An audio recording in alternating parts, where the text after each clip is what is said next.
తెలంగాణలో రైతు రుణమాఫీకి సంబంధించిన జీవోను ప్రభుత్వం విడుదల చేసింది.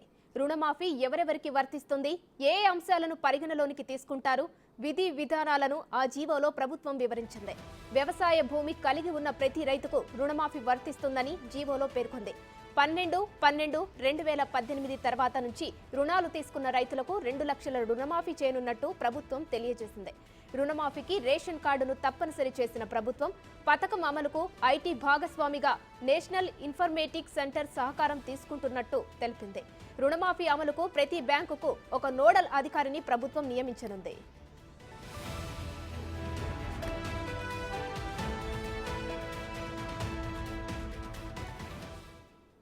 రైట్, ఇదే అంశానికి సంబంధించి మరిన్ని డీటెయిల్స్ మా డిప్యూటీ బ్యూరో చీఫ్ సాదిక్ అందిస్తారు. సాదిక్, చెప్పండి, తెలంగాణలో రైతు రుణమాఫీకి సంబంధించిన జీవోను ప్రభుత్వం విడుదల చేసింది. దీని ప్రకారం వివరాలు ఎలా ఉన్నాయి సాదిక్?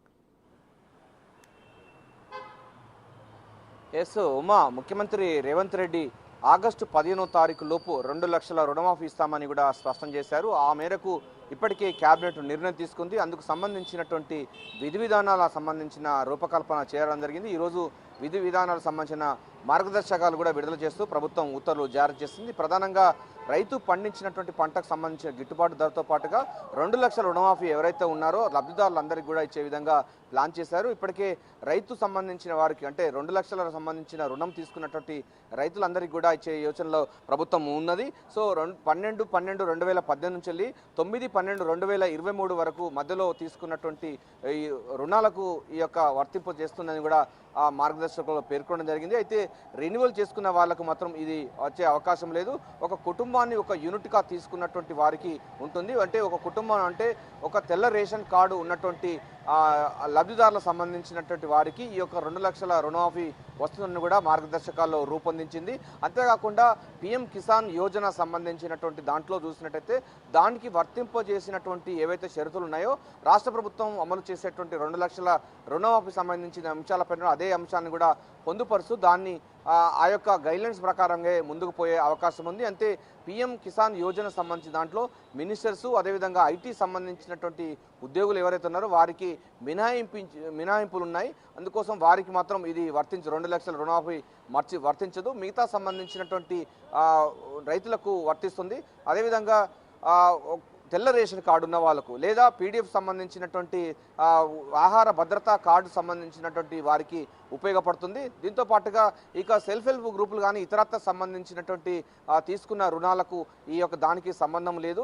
సో దీంతో పాటుగా గతంలో సంబంధించిన బంగారు పెట్టి తీసుకున్నటువంటి వాళ్ళు రైతు అంటే దానికోసం తీసుకునే వాళ్ళ దానిపైన కూడా పూర్తి స్థాయిలో అక్కడ నోడల్ అధికారులు అంటే బ్యాంకు సంబంధించిన నోడల్ అధికారుల యొక్క వివరాలు తీసుకున్న తర్వాత దానికి సంబంధించిన అంశాలపైన ఆయా సంబంధించిన బ్యాంకు అధికారులు అదేవిధంగా మిగతా గ్రామ సభల ద్వారా ఏర్పాటు చేసినటువంటి వారితో వాళ్ళు మాట్లాడిన తర్వాత వారికి కూడా ఇచ్చే యోచనలో ప్రభుత్వం ఉంది. దానికి సంబంధించిన మార్గదర్శకాలు ప్రతి బ్యాంకు సంబంధించిన నోడల్ అధికారికి పూర్తి స్థాయిలో అధికారులు ఉన్నాయి కనుక ఉంది. అదేవిధంగా 2 లక్షల రుణమాఫీ తీసుకొని అంటే అర్హులు కానటువంటి వాళ్ళు తీసుకుంటే డెఫినెట్గా వారిపైన చర్యలు తీసుకుంటామని కూడా ఈ యొక్క గైడ్లైన్స్లో పొందుపరచడం జరిగింది. ఎవరైతే 2 లక్షల రుణమాఫీకి అర్హులు కారో వారు కనుక తీసుకున్నట్టయితే వారి దగ్గర నుంచి మళ్ళీ రికవరీ తీసుకోవడానికి కూడా వెసులుబాటును కల్పిస్తూ ప్రభుత్వానికి ఆ మేరకు హక్కు ఉన్నట్టు కూడా ఈ గైడ్లైన్స్లో పేర్కొనడం జరిగింది. ప్రధానంగా పిఎం కిసాన్ యోజన సంబంధించినటువంటి ఏదైతే ఉన్నదో దానికి సంబంధించిన గైడ్లైన్స్ రాష్ట్ర ప్రభుత్వం అమలు చేయబోయేటువంటి 2 లక్షల రుణమాఫీ సంబంధించిన వాటికి వర్తింపజేస్తుందని కూడా స్పష్టంగా తమ మార్గదర్శకాల్లో వెలువడించడం జరిగింది. ఉమా, ప్రధానంగా మొదటగా మహిళలకు సంబంధించినటువంటి మహిళా రైతులు ఎవరైతే ఉన్నారో వారికి సంబంధించిన దానిలో మొదటి టాప్ ప్రియారిటీగా ఉండబోతుంది. ఎందుకంటే మహిళా పేరుతో 2 లక్షల రుణమాఫీ తీసుకున్న మహిళా రైతులకు తొలుత 2 లక్షల రుణమాఫీ ఇవ్వబోతున్నారు. ఆ తర్వాత మిగతా వారికి ఇవ్వబోతున్నారు.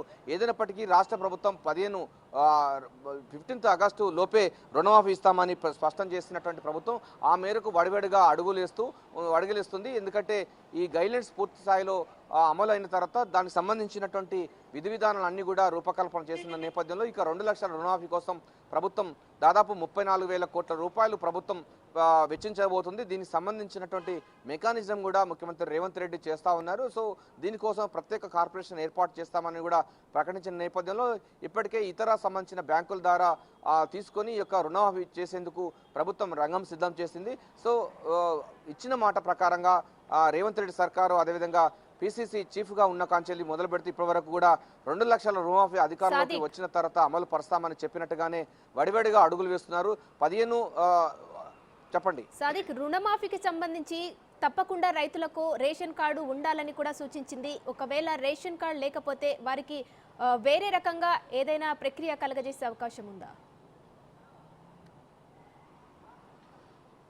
ఎస్, తెల్ల రేషన్ కార్డ్స్ సంబంధించినవి ఉండాలి. లేకపోతే పీడి అంటే మనకు ఆహార భద్రతా కార్డు సంబంధించిన వాళ్ళు కూడా జారీ చేశారు. వాటిని వాళ్ళు కూడా అర్హులని కూడా గైడ్లైన్స్లో స్పష్టంగా తెలియపరిచింది. సో రేషన్ కార్డు ఉన్న వాళ్ళు, అదేవిధంగా అంటే రేషన్ కార్డు ఉన్న వాళ్ళు, అదేవిధంగా ఈ ఆహార భద్రత కార్డు ఉన్నటువంటి వాళ్ళందరూ కూడా వర్తింపజేస్తూ కూడా ప్రభుత్వం అయితే నిర్ణయం తీసుకుంది. అందుకోసం మార్గదర్శకాలు కూడా స్పష్టం చేసింది. అయితే దీనిలో సెల్ఫ్ హెల్ప్ గ్రూపులు కానీ మహిళలకు సంబంధించినటువంటి గ్రూపులు తీసుకున్న రుణాలు మాత్రం వాళ్ళకు మాత్రం వర్తింపజేయరు.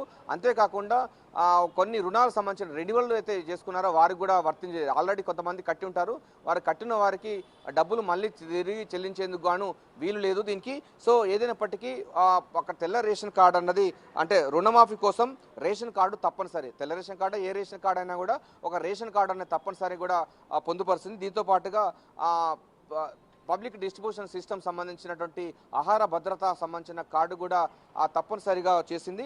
ఇందులో ప్రధానంగా మనకు ఒక కీలకమైన అంశం చూడాలి ఉమా, ఎందుకంటే కిసాన్ సంబంధించినటువంటి పిఎం కిసాన్ యోజన సంబంధించినటువంటి జాబితాకు ఉన్నటువంటి ఏదైతే అర్హత ఉండాలో వారందరికీ సంబంధించిన వారికి మినహాయింపు మిగతా సంబంధించిన వారికి అందరికీ ఉండబోతుంది. ఎందుకంటే ట్యాక్స్ పేయర్స్, అదేవిధంగా మంత్రులు, ఇతరత్ర సంబంధించినటువంటి కేంద్ర ప్రభుత్వ ఉద్యోగులకు ఇది వర్తింపజేయరు. ఎందుకంటే వారందరూ కూడా ఐటీ సంబంధించిన పేయర్స్ కనుక ఐటీ పేయర్లకు ఇది వర్తింపజేయరని కూడా స్పష్టంగా అర్థమవుతుంది. అయితే ప్రభుత్వ ఉద్యోగులు ఉన్నప్పటికీ అటెండర్ స్థాయి, కింది స్థాయికి సంబంధించినటువంటి రైతులు ఎవరైతే ఉంటారో వారికి కూడా ప్రభుత్వం ఈ 2 లక్షల రుణమాఫీ ఇచ్చేందుకు కూడా గైడ్లైన్స్లో పొందుపరిచింది. గ్రామ సభల ద్వారా మార్గదర్శకాలకు అనుగుణంగా ఆయా బ్యాంకుల ద్వారా పూర్తి డాటా సేకరించిన తర్వాత 2 లక్షల రుణమాఫీ ఇచ్చేందుకు ప్రభుత్వం అన్ని చర్యలు చేపట్టబోతుంది. సో యుద్ధ ప్రాతిపదికన ఆగస్టు 15 తారీఖు లోపు 2 లక్షల రుణమాఫీ ఇస్తామని ప్రకటించినటువంటి ముఖ్యమంత్రి రేవంత్ రెడ్డి ఆ తరహా సంబంధించిన విధానాలకు అతివేగంగా ఈ యొక్క చర్యలు చేపట్టడం జరిగింది. సో ప్రభుత్వం ప్రతిష్టాత్మకంగా తీసుకున్న 2 లక్షల రుణమాఫీ కోసం అంటే ఎన్నికల కంటే ముందుగానే రైతు డిక్లరేషన్ వరంగల్లో ఏర్పాటు చేసిన రాహుల్ గాంధీ చేత ప్రమాణ స్వీకారం చేసిన మొదనే మేము 2 లక్షల రుణమాఫీ సంబంధించినటువంటి సంతకం చేస్తామని కూడా ప్రకటించారు. అనుకున్నట్టుగానే ఇప్పుడు ప్రభుత్వం ఆ దిశగా అడుగులు వేస్తుంది. ఇప్పటికే కేబినెట్ నిర్ణయం తీసుకున్నారు. ఆ తర్వాత దానికి సంబంధించిన మార్గదర్శకాలు కూడా తాజాగా వెలువడడం జరిగింది. సో 34,000 కోట్ల రూపాయలకు సంబంధించినటువంటి వెచ్చిస్తున్నారని కూడా ప్రభుత్వ వర్గాలు చెప్తున్నట్టు వ్యవసాయ శాఖ అధికారులు చెప్తా ఉన్నారు.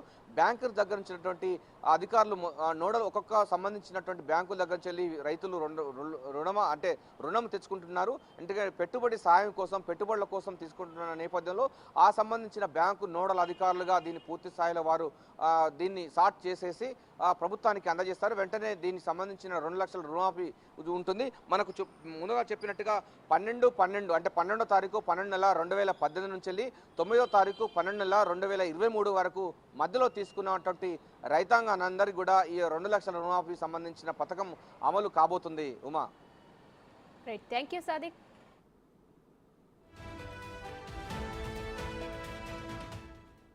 తెలంగాణ ఆర్థిక వృద్ధికి వ్యవసాయ రంగం ఒక కీలకమైన పునాది. వ్యవసాయ అనుబంధ రంగాలు తెలంగాణ గ్రామీణ జనాభాలో 66% మందికి ఉపాధిని సమకూర్చుతూ జీఎస్డీపీకి 15.8% తోడ్పాటును అందిస్తుంది. తెలంగాణ రైతులలో చిన్న, సన్నకారు రైతులు అధిక సంఖ్యలో ఉన్నారు.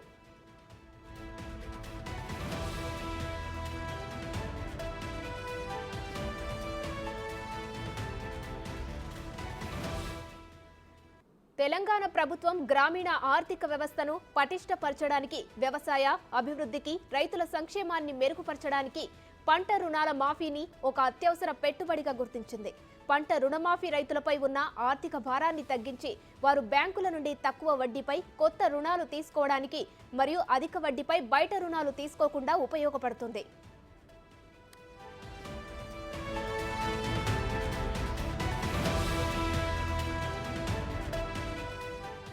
రాష్ట్రంలో రైతులు ఎదుర్కొంటున్న ఆర్థిక స్థితిని దృష్టిలో ఉంచుకొని వ్యవసాయ కార్యకలాపాలు స్థిరంగా ఉండేలా చూడడానికి రాష్ట్రంలో రైతుల కోసం పంట రుణమాఫీ 2024 పథకాన్ని అమలు చేయాలని తెలంగాణ ప్రభుత్వం నిర్ణయించింది. క్షుణ్ణంగా పరిశీలించిన మీదట ప్రభుత్వం పంట రుణమాఫీ పథకం 2024 అమలు కోసం ఈ క్రింది మార్గదర్శకాలను నిర్ణయించింది.